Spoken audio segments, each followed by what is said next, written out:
Shalom y'all, Chag Sameach, a good Purim.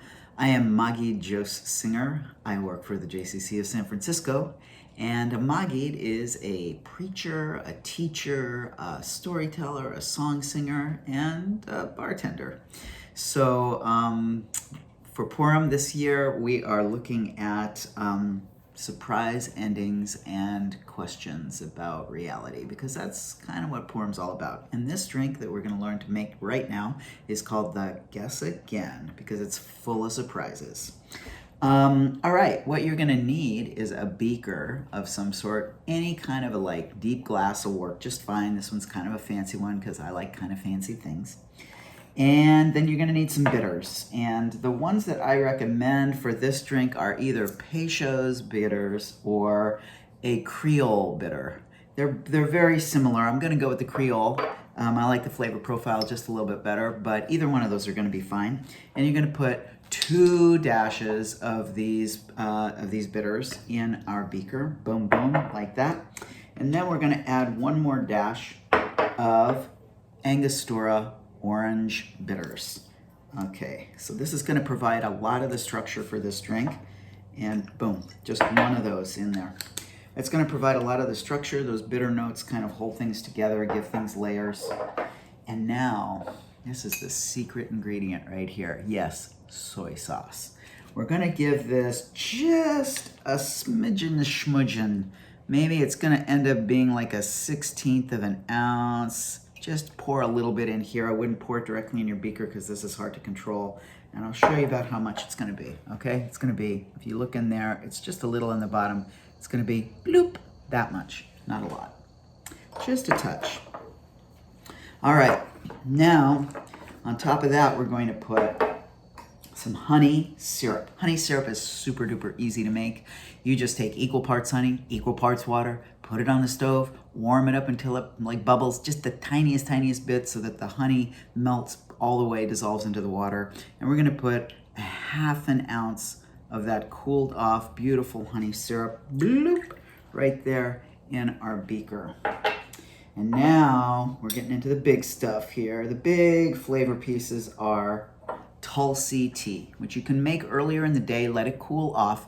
It's an herbal tea. It's got notes of kind of anise. They're kind of in the background there. A little bit note of a mint.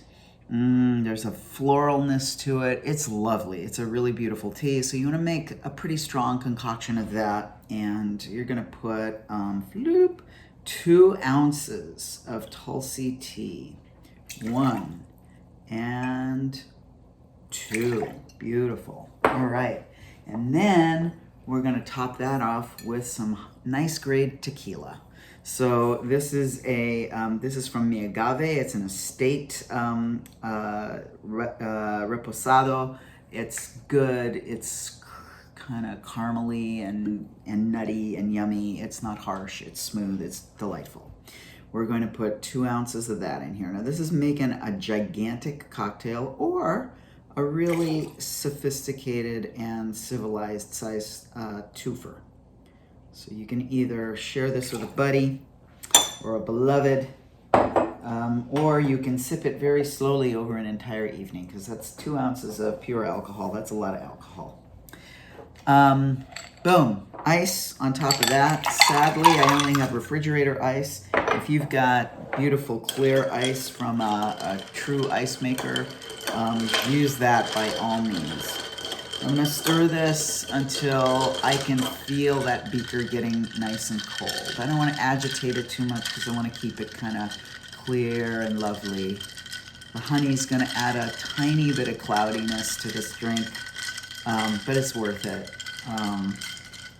All right, I'm feeling that. It's starting to feel nice and cold. That's what I want. And now, check it out. I've also got a very cool, where's my, there it is. Sorry about that. I've got my strainer. It doesn't need any extra straining because it is a very clear and clean drink. But this is my secret vessel. Is a Bodum double-walled tea glass. It's actually for tea. And you'll see that the liquid suspends in there. It looks like a nice iced tea. I like this. It's a very non-traditional vessel to use for a cocktail. If I was going more tradish, I'd be going with a coupe, something like this. I think that it'd look really nice in here. But I'm not. I am, because it's Purim, my friends. It's Purim, and we flip things on Purim. We do things we would never do any other time of year on Purim. That's why we put soy sauce in a cocktail. It's why we put a cocktail in a teacup. So I'm going to top that off with just a little bit of beautiful Meyer lemon rind here. Meyer lemons are in season right now, so they're pretty easy to get your hands on. You can use a regular lemon if you can't find Meyer lemons. That's fine. Did I say lime? Lemon. Lemon.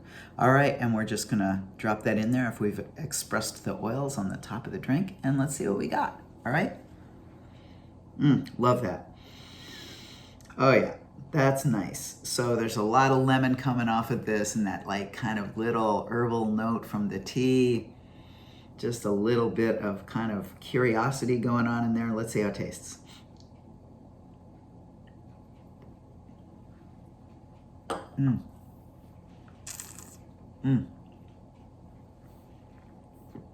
That's all over the place.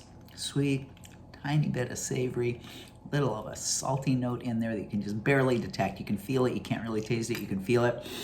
That clean, fresh lemon aromatics on the top.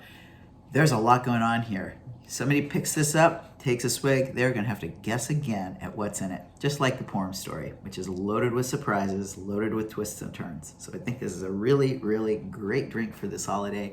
L'chaim, y'all. Hag Sameach.